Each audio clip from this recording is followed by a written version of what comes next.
Welcome to the Aquarium Dilemmas podcast. I'm your host, Science Gal Aquatics. I'm Carrie, and this is my co-host, Jesse, and welcome to today's episode going into setting up a new tank. Yes, thank you so much for tuning in. We greatly appreciate it. It's been really fun discussing different topics. It's been fun. If you've been with us for a few episodes, we have talked about substrate, picking out a tank size, aquarium myths, filters, and then today we're going to kind of smash all that together of how to set up your new aquarium. Yeah, where to go next. Now that you've got everything picked out, you kind of know where you're going and maybe kind of help you along with what to do next and what's important and what you need to know and what I wish I would have known, just to kind of help you go from there. Yeah. Share some tidbits of information that would have been helpful just to kind of set me up in the right direction instead of learning a few hard lessons. But now that we've talked about substrate and filters and tank size, how do you get it all set up and cycled and why that's even important, and mainly why you're not supposed to put fish in a brand new tank? And I feel like that's a major problem for new fish keepers. It's exciting to go to the store and pick out your tank, and I can see why. Well, I've done it in the past. You want to get everything that day and enjoy it, but you should not do that. And instead of just telling you shouldn't do that, I kind of want to discuss and help you kind of know a little bit more behind the reason why you're not supposed to do that. Besides today and all of us in general, just always been in a hurry to do everything all at once. It's very exciting. They hype you up that, oh yeah, you can get this, do this, you could do all this in 24 hours. Well, that's not exactly true. Once you know the process, I feel like it's easier to speed things up and kind of, I wouldn't say cut corners. That's kind of a really bad way to put it. But once you know the rules and why you do things, it is easier to know how you can speed the process along. But there's several different ways. There's some that I feel like is a little bit, well, a whole lot a bit better than others. But there's quite a few different ways that you can start. Once you've added water to your tank, there's some ways to jumpstart it. Yeah, there's some ways to go from there. So let's talk about it. Absolutely. There's ways to jumpstart it. But number one, coming from the person that is the novice, I am the novice to this duo. I'm hoping in this moment that I've taught you well. At least Googled well and learned from, there's all different ways that you can, learning from this podcast hopefully is one of them, but you can do plenty of research. There's plenty of information that can help you along, videos, blogs, there's just all different ways now, and I feel like it's much easier to find the answers you're looking for. But we're going to give you the absolute tried and true tips. From our point of view, at least. Yes, this is the tips that from me. They're like, get started already.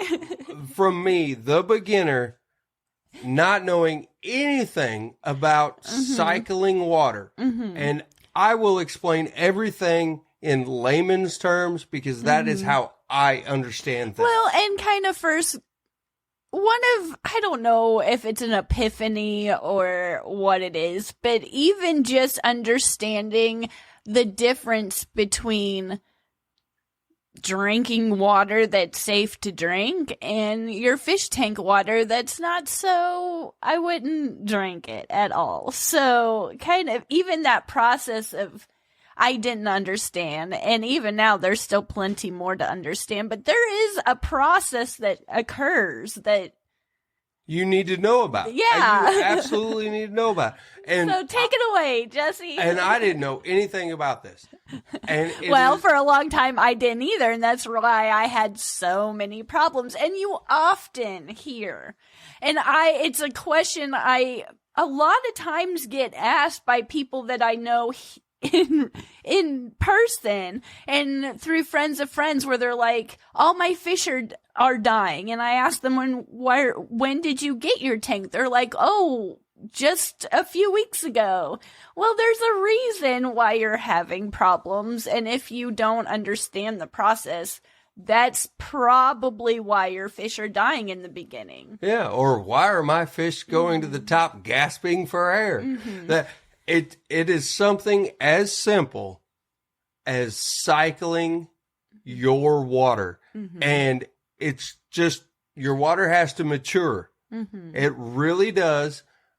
And I am going to break it down in the way that I understand it. And Science Gal Carrie will bust in at any moment. I might be Science Gal, but there's...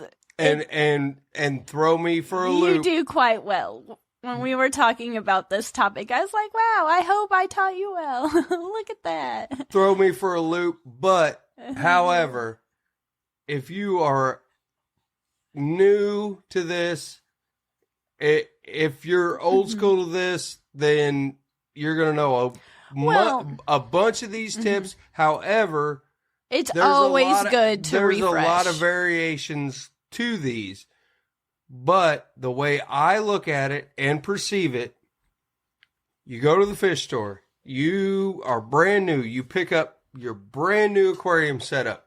So you got your 20 long and you got all your stuff. So you got your brand new filter, your brand new tank, all that. You take it home, light comes with it, everything. Take it home, you set it up where you want it. Mm-hmm. You've already picked out your gravel, and hopefully, if you've been listening to any episodes, maybe some plants. And some sand, too. You've picked everything up. What are we going to do? Well, you put all that in there. Get everything you want in there. Plants, if you're going more of the cichlid route, or any other fish that will pretty much destroy plants or eat them, then you just have substrate and a filter. So you can have aquarium decorations. Yeah, too. You can have even. But we'll get there. You can have. That's a very good point. You can have plastic plants in there because that will come into factor in a little bit. Next thing you know, all right. So you get everything set up. We're gonna add the water. Mm-hmm.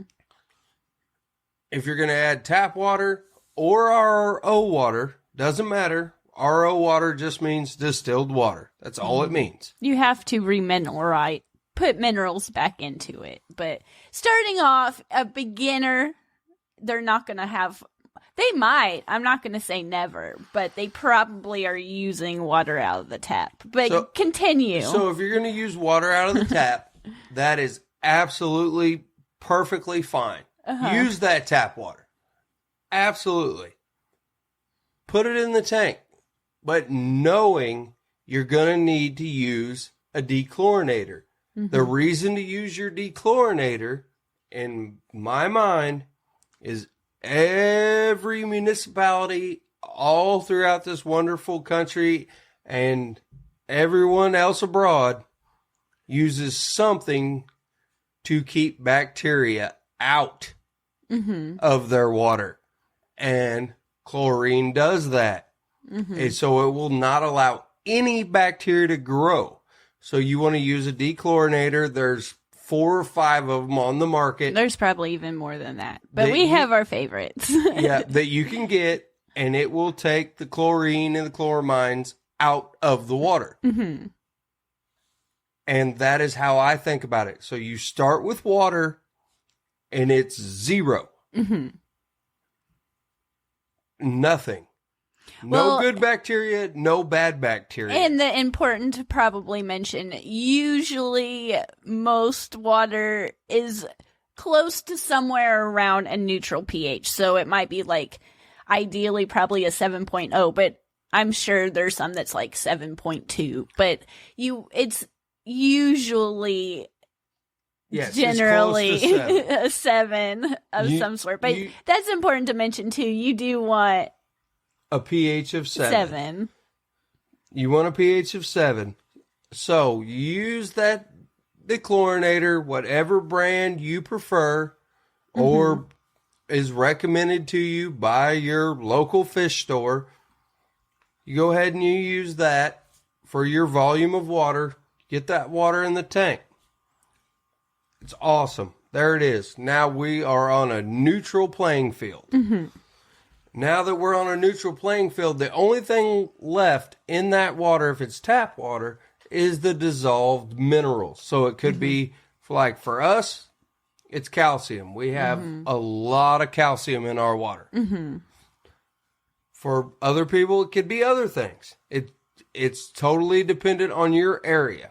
Yes, there's hard water and soft water, but generally. And the next thing to do when you're talking about getting that dechlorinator is just go ahead and pick you up, and we're guilty of it. We don't use it very often. Is a test kit, a water test kit. But if you get a master type test kit, it will test for everything we're going to talk about throughout this whole episode. Yes, it does. I think everybody should have some kind of test, at least test strips. And in the very beginning, I tested my water all the time. But now, typically, honestly, I do test my water if it's a brand new fish tank and I've added nothing to it and I'm curious to see how long it takes.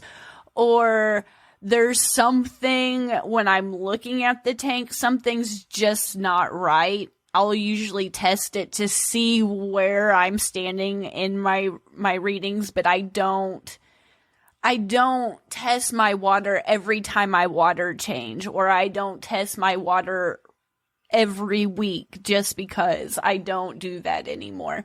There's absolutely nothing wrong with doing that if you want to do that, but I feel like the most important time to test your water when you're starting a new aquarium is in the very beginning, maybe once a week, I don't know, once a month if you haven't added, and we'll get to this, if you're not adding anything at all to the water, it's going to take a larger amount of time to cycle, and I'll test my water then, but just testing it to test it, no, I don't do that anymore. I usually have to have a reason, and it's either a brand new tank or something is just noticeably wrong. Well, you're ahead of the curve because you have so many tanks. You can move filter media around. You can move plants around. But you can even move substrate around if you want to. And that's all a really good way to help you jumpstart your tank. But going back to what you were talking about, once you use your dechlorinator and you've got your water going, is there any more to that train of thought that you wanted, or did you want to move on from that? Moving just a little bit forward on that train of thought is the actual cycling process. When people just say, okay, we're going to cycle a tank, it's actually called nitrification. And it's really not that complicated. I feel like it's an intimidating process to get started. If you're a new fish keeper and you're just going and you wanted to pick out some colorful little fish and you just want some kind of cute little aquarium and you know nothing about it, and someone all of a sudden tells you, oh, you need to go learn about this nitrogen cycle thing and cycle a tank and do all this, I feel like, yes, once you've read about it and you understand it a little bit more, it is like a little bit more on the simpler side of things. But going into it with fresh eyes, I feel like it can be an overwhelming, intimidating thing to like sit there and learn about. But once you take it in steps and you understand the reason behind each step, I feel like it just gets easier to understand and a little bit more exciting to learn about. And the whole part of the aquarium that you don't even see, it's all microscopic, is still just as equally as interesting to learn about than the part that you can actively see. Each part I can appreciate for different reasons, but know that it's there. And until someone tells a new fish keeper about that, them constantly battling with going to the fish store, getting new fish, coming home, having them all die, maybe being able to keep one or two, and then going back, bringing something else home that you like and you fall in love with, and then all of them but one or two die, and you don't understand and you have no idea, that will really burn out someone who's new to the hobby, because you can't get attached to anything because they're constantly passing away and you don't understand that. Well, you got a whole nother episode there about getting stuff from the stores. They could be sick too. But however, yes, but I feel like that is a large, there's always a large chance that they can have something that makes them sick. But one of the biggest challenges that burn out new fish keepers is just not understanding certain things. And some of it, yes, is very difficult and it's really hard to figure out. But when it comes to new fish and a new tank and why they're passing away, I think that this is a significant reason behind it. No, it's a huge, massive reason. And they're like, get to the point. No, it's a massive reason. And if you go to a local fish store and they tell you that you can cycle a brand new tank in 24 hours with no other added media that's from another tank or plants from another tank or substrate from another tank that already have, which I will get into, beneficial bacteria on, you are being told a very severe lie. Well, let's kind of take it back. Like, what's ways to get your tank started? There's the do nothing method that over time, it takes a long time, especially if it's a larger tank. But you just put your substrate in there, it's fresh out of the bag, you rinsed it off, you got it all in there, it's looking good, you got your aquarium decorations, you got your filter going, but it's the first day, you haven't added any bacteria because you didn't know. You got your filter running, you got your lights on. Yeah. It's going to take some time, but it will naturally start to produce. The water will break down because after using the dechlorinator, you will allow that water to grow bacteria. Yes, once all of that chlorine and chloramine is out of the water and it's not able to eat all of the bacteria that you're trying to grow, it's naturally just going to occur that you're going to have. And with the light on. Yes. And with oxygen getting introduced to your tank through your filter, it's the bubbling of the water, like all that stuff. It's just going to take a long time. But there's also, you can add, and the way I always did it, I did not know why when I was a kid. I would set up my tank, it would be fresh, it would be new, everything would it's all squeaky clean, and I would add a fish flake like here every couple of days, once a week, whenever I remembered. I just would always just add some fish food, and that will naturally break down and produce some ammonia in your tank, and then you can start from there and going. But also you can add, if you have another tank set up, you can add plants. That bacteria is going to grow on the plants. You can add substrate. You can even add new plants. You can add new plants straight from the store. That is very helpful. It's just more surface area for that beneficial bacteria to collect on. So what happens is, if you were to just throw your fish straight into your tank. Let's say you go to the fish store and you buy a handful of guppies and you bring them home and you set up your tank, and as you set up your tank, your fish are in the fish bag watching you and it's fresh, and you throw them in there. Well, all you're doing is immediately introducing nothing but, as I talked about earlier, when you start out with that water, you've dechlorinated it. the good and bad column are even. Mm-hmm. Now, the bad column is going to go way up because the fish, they're going to poop. They're going to pee. They're going to breathe and excrete. Mm-hmm.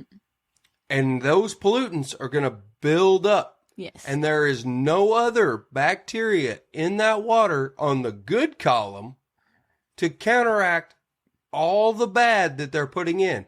And bad, when I say bad, I mean ammonia. Mm-hmm. And when you put ammonia into the water, that is very, very toxic to the fish. Yes. This is in a small glass box.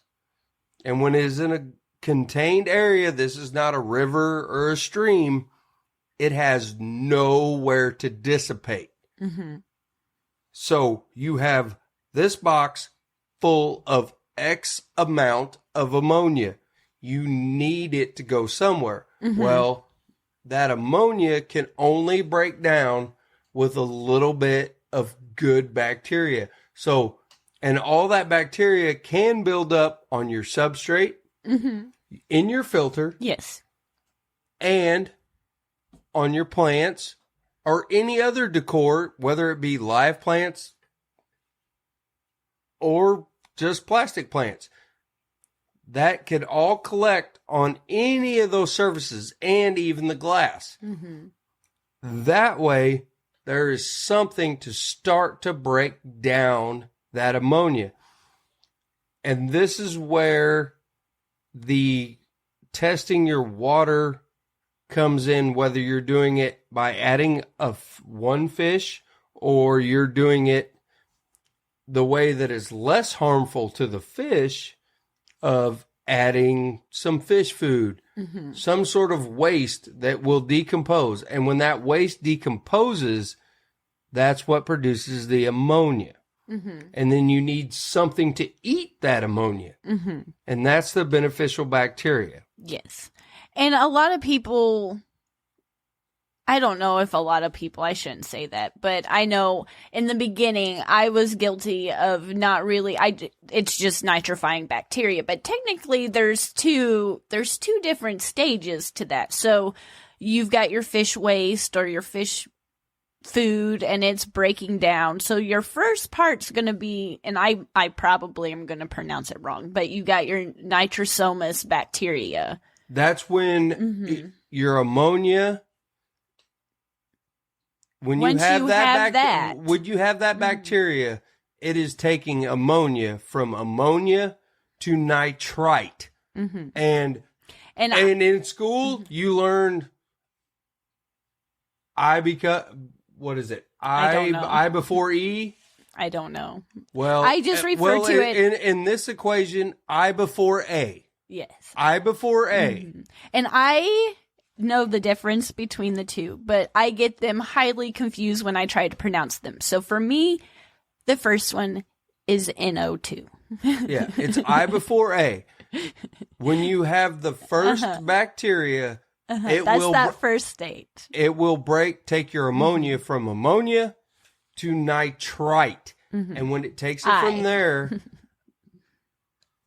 then nitrite is still very toxic to the fish in quantity. Yes. It is very toxic. Yes. And you need that level to go down. I would say it's very toxic. Yes. It's not as toxic as the ammonia, but it's still toxic. Yes. Your fish will come up to the top of the surface and go, help me. Yeah. And they will be, usually I see them in that new tanks when I didn't really know what was going on. They were doing some gasping at the surface. They didn't look too good. Their fins were probably a bit clamped. And you didn't see them moving around. They were at the surface. They were noticeably lethargic. So that's just something to look for. But that's your first stage of nitrifying bacteria, which means your tank is starting to cycle. Yes. It is almost there. It's almost there. So if you're testing your water, you're going to see first off that spike in ammonia. and everything else will be down. And then you're going to see your nitrite with an I, Yeah, NO2. That's going to spike. That's going to spike, and your ammonia is going to start to drop. Oh, yes, it's going to start to drop. And that means you got the first stage of bacteria out of the way. It's still not good. No. Slightly better than ammonia, but still not good.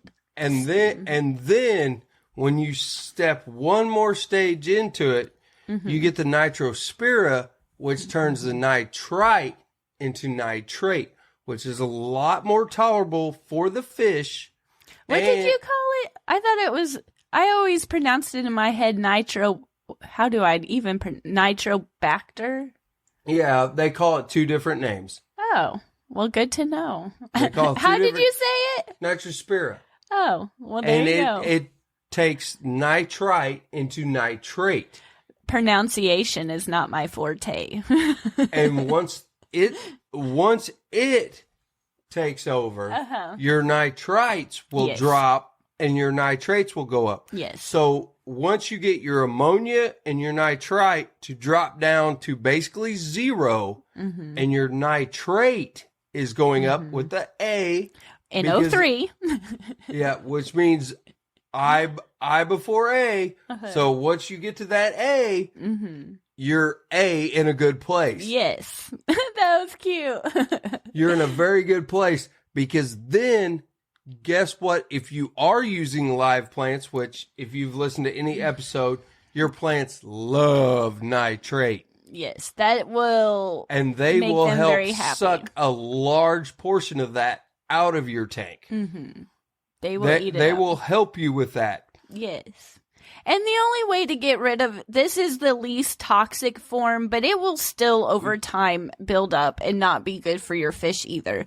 But the only way to get rid of that is to either have live plants that will help you out to get rid of it, or water change it out. Yes, and you will still have to water change it out. You cannot just top it off. You can't just top it off and expect it. It will dilute, but it will still be there. Yeah, this is a big disclaimer. You will still have to do a weekly water change, but it will not be as large of a percentage. And if you are testing your water, you will notice that the percentage as your beneficial bacteria builds will pretty much destroy the ammonia, the nitrite, as fast as they are produced. And then you can just once a week or every 2 weeks, depending on the size of the tank, you can easily change out that nitrate. Take a little bit of water out of the tank, put new in, do a 10%, 20%, depending on the size of the tank and the amount of fish you have in the tank. That is a big deal. If it is a huge loaded community tank and you've decided that you're going to have 50 fish in it and no plants and it's just substrate and plastic decor, you're going to have to do a little bit more of a water change to get that nitrate out. Yes. But keep in mind, you can't just, again, top it off and call it good. You've got to take some out and put some back in. Yes, correct. Absolutely correct. 100%. And another thing to keep in mind, too, is the basic, fundamental part of if you're going to have a successful tank or not is based on how good your bacteria colony is in your fish tank. If you don't have a good nitrifying bacteria colony built up, then you're just not going to ever have a tank that's going to be successful. It's You're gonna be I wouldn't say never, I guess, but you're going to be really working against yourself. You're going to be constantly in up and downs. Yeah. Up and downs, up and downs. Things will work well for a while, and then everything will crash. And then things will go great, and then everything will crash. You don't, and that's important reason why you don't want to constantly just over clean your tank. You don't want to constantly be taking out all your bacteria all the time. It's not only like knowing why we have it and knowing why you don't want to put fish in the tank the first day, but really like over cleaning too. You don't want to do that. You don't want to take all your, let's say you have media in your filter, take all that and rinse it out all the time and aquarium vac everything and just constantly clean like I've done in the past. I've been guilty of that, and I've really destroyed some. Well, if you rinse, to hit on that point real quick, and I won't take much time on this. If you take that aquarium filters out of your tank, you pull them out, you take them to the tap water, and you rinse those out, you've just rinsed them in chlorine water, and you've just killed every bit of good bacteria that you have worked for weeks to build up. Yes, because that's what's going to stop that bacteria to grow, because you just rinsed it. And you can squeeze it off in some old tank water, and that's okay, but you want to having some algae in your sludge tank off. Don't get me wrong, you get that sludge off. If there's a little bit of film built up and it's kind of looking gross to you, pull it out. When you do your water change, dip it in that water change bucket and squeeze it off real good. Guess what? But that bacteria is still going to be in that media. Yes, but I was guilty of never wanting to see algae. Algae was my enemy. I hated it. And now I've learned to know that it's kind of a fish keeper's friend. You don't have to constantly just get rid of everything. You don't have to make everything squeaky clean. You just don't. Well, just gravel vacuum the bottom of the tank. People say, okay, let's gravel vac this tank and just disturb everything. No, just take the heavy waste off the top of that gravel. All that other bacteria that has settled down into those rocks or that sand, way down in there. That is all very, very good for your tank. It is actually what is keeping your tank balanced. Yes, because anytime you do anything significantly, drastically different to your tank, you're going to affect that bacteria colony, whether you're changing the substrate out or adding a bunch of new fish or even taking a bunch of fish out. Either way, it's going to affect your colony of bacteria. Well, and that's another myth right there, that the bacteria is in your water column. And I was guilty of that when I first started keeping fish and going through all this and learning what I was doing and discovering the nitrogen cycle and everything. I thought when I started a tank, you took some of your old fish tank water and you move that over to your tank. And that's not true. You want to take, your bacteria is going to grow on everything in your tank, not your water. So your filter, your substrate, your plants, probably I would say even on your fish too, like just your heaters, just any decoration, plastic plants, real plants. It doesn't matter. Anything that has a surface area to inside your tank is going to be able to grow a bacteria. Absolutely. Absolutely. 100%. And the main thing to get out of this podcast, in my opinion, is you're the new fish keeper or even the old fish keeper. If you're the old fish keeper, if you got a tank that's got way too much stuff in it, move some of that old stuff into that new tank.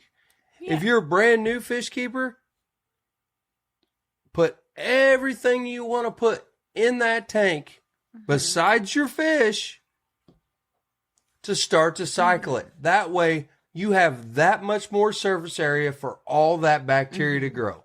And there's no magical time frame either. They say 4 to 6 weeks, or you 2 hear weeks. 2 weeks. You hear these magical numbers, and you're not going to know until you test your water and find out. It's your tank specific. It's going to take its specific amount of time for that particular tank. You could have 2 identical fish tanks in your fish room, and they might cycle at 2 different rates, depending on, again, like just the that different. Depends on filter. Yes. Lighting. So there's I wish there was like a fish tank fairy that would come down and be like, poof, you're cycled, be gone, good luck. But that's not the case. There's no magical, it just takes some time, and patience is hard, and that's one thing that you need as a fish keeper. So you've got to, whether you're doing nothing and you want to take whatever months to cycle through naturally, or you want to do fish food gradually over time to build that up, or I don't necessarily want to add fish, like a couple of small throwaway fish, and just let them do their thing and help cycle the tank. I prefer to just add some old substrate from another tank, or a filter, or some media from another filter. But if you don't have that, I feel like adding plants and some fish food once a week, and not tons either, like a flake or 2, and let it go for some time, and test your water once a week, or if you have the time. Feed it like you would feed one fish. Yeah. Feed it like you would feed one fish. Mm-hmm. And go from there. But even, and I've even been guilty of this too, rushing things just because I move a sponge filter over, or seeded media from a filter to another tank. It's not instantly cycled either. It takes some time. And if I have a large colony of guppies in that tank and I want to start a new tank, I don't add, even though I'm adding good bacteria to that tank, I'm not going to add tons of guppies. I might add that good filter media with all that bacteria and add 1 or 2 guppies, and slowly over time, if my bacteria is there and everything's good and it can,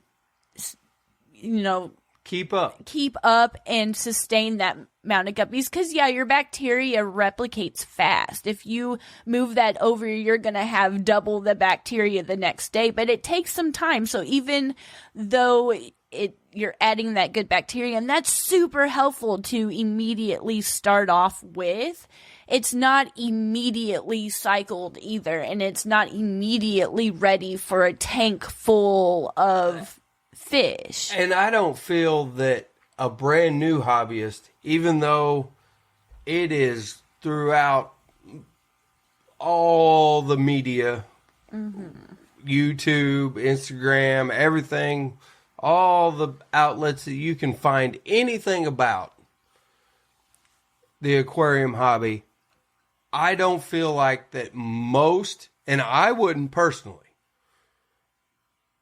brand new, very first fish tank, you're going to go out and buy live nitrifying bacteria and bottled ammonia to try to speed up the process. Because then you're going to get into, and that is what we've talked about this whole time, ammonia has to be present, and then your nitrifying bacteria will eat the ammonia. You can buy both of these products. Yes. You might as well buy yourself a really good test kit and stay on top of it every day or every other day, because if you get outside the parameters on your ammonia, it will kill your nitrifying bacteria, and vice versa. You can overdo the nitrifying bacteria to where there's no way that it'll just eat every ounce of ammonia all the time.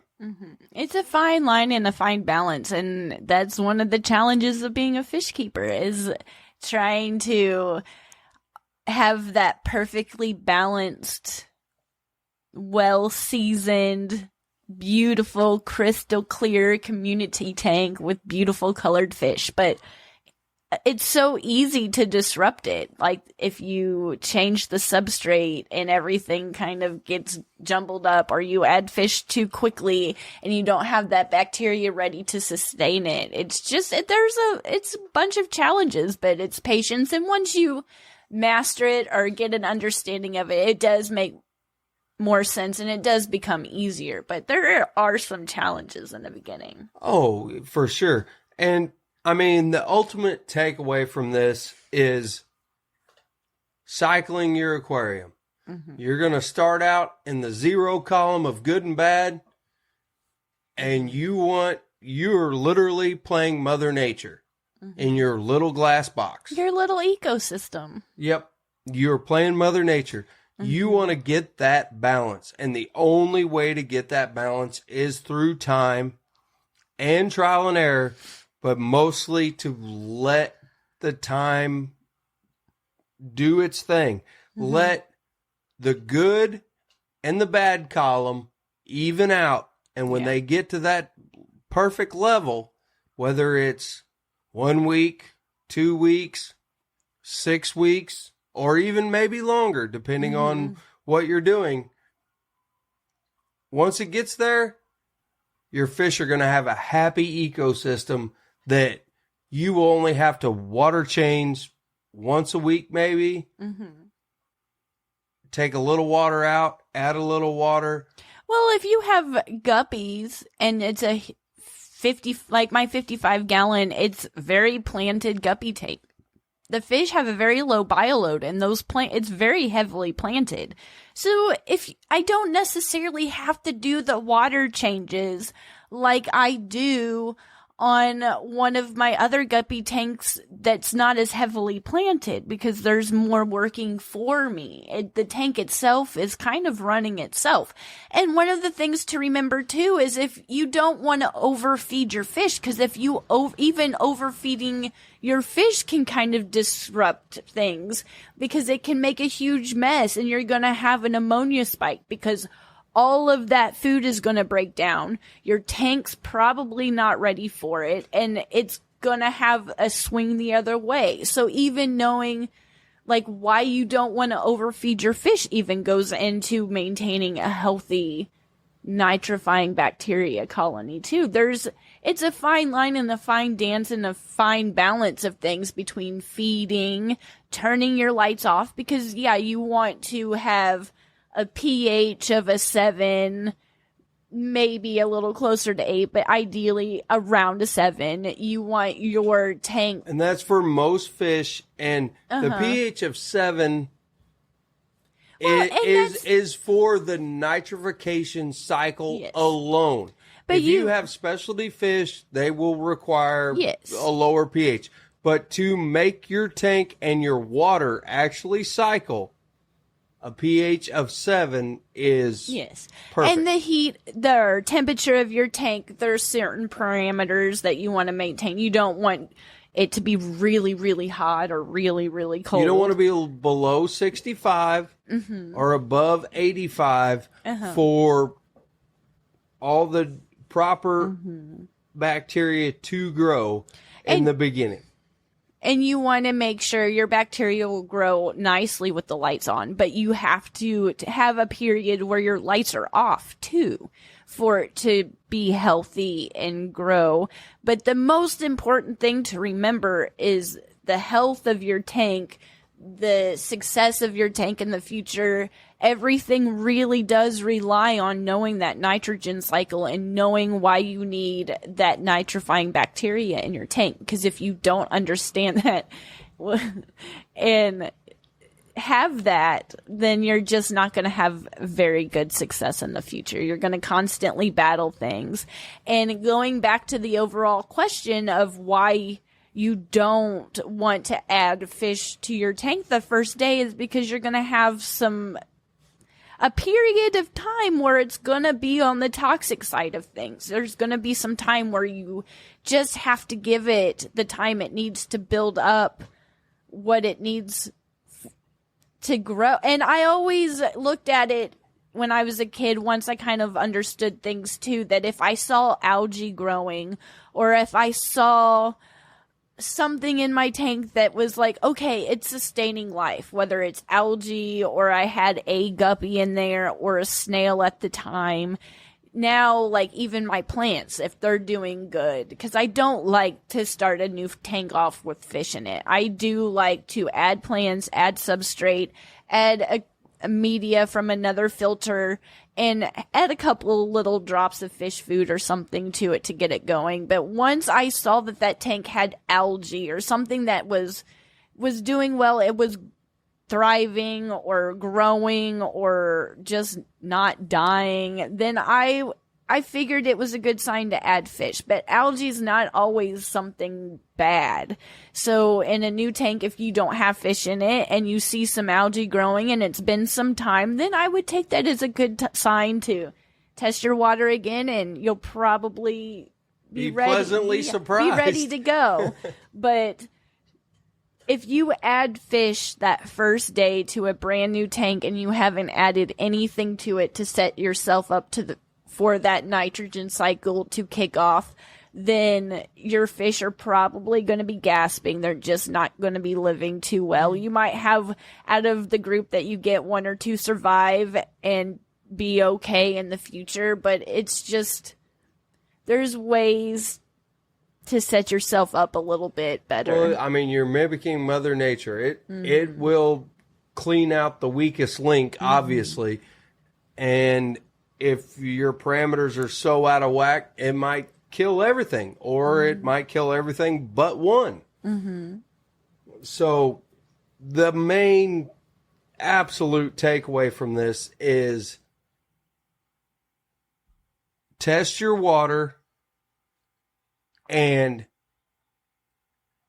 check your I and your A. When you get that A, you're in a right place. You're in an acceptable place. Yes. NO2 and NO3 for me.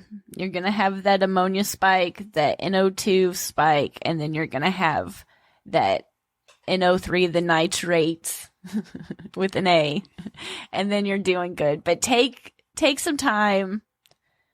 Feed a little bit of flake food.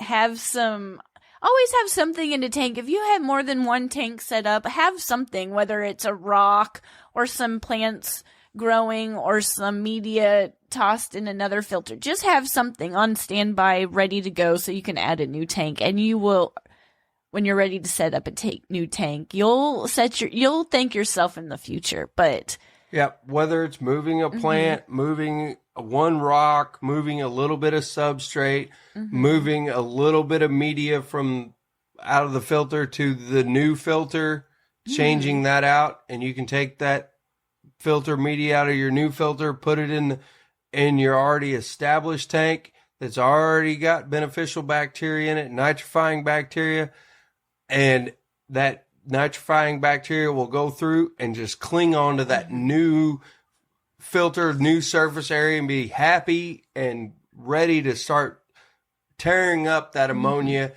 and turning it into nitrite and then turning it into nitrate, and you can easily water change it out. Yes. If not, and you're brand new, like I was a very, very short time ago, then I'm going to put fish food.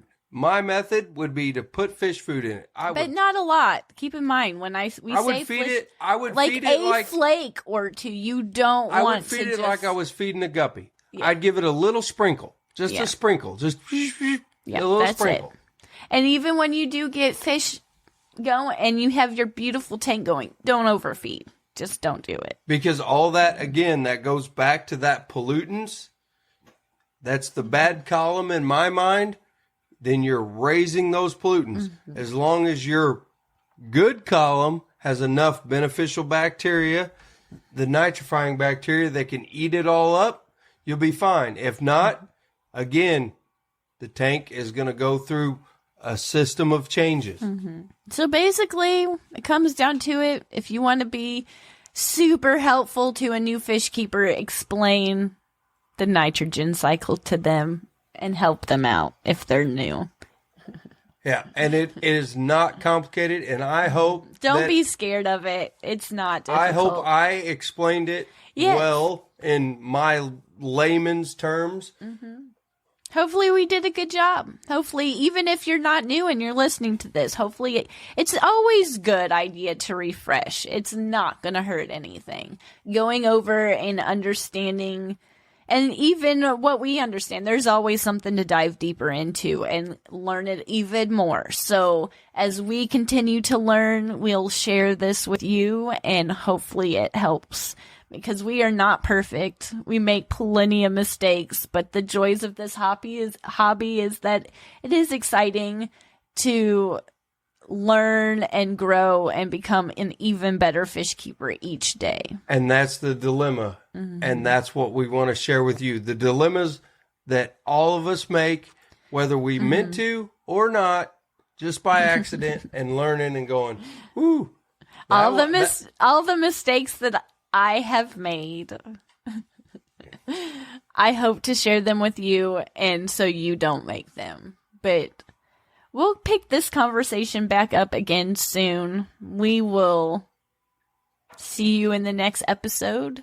Thank you so much for tuning in and listening to us discuss this topic that's really one of the most fundamental, most important things that you can learn in this hobby. It will help you greatly. Get you started in the right direction. Thank you so much for listening. Yes, thank you so much. We appreciate you, and this is just so much more fun with you here, so thank you. Until next time. Bye.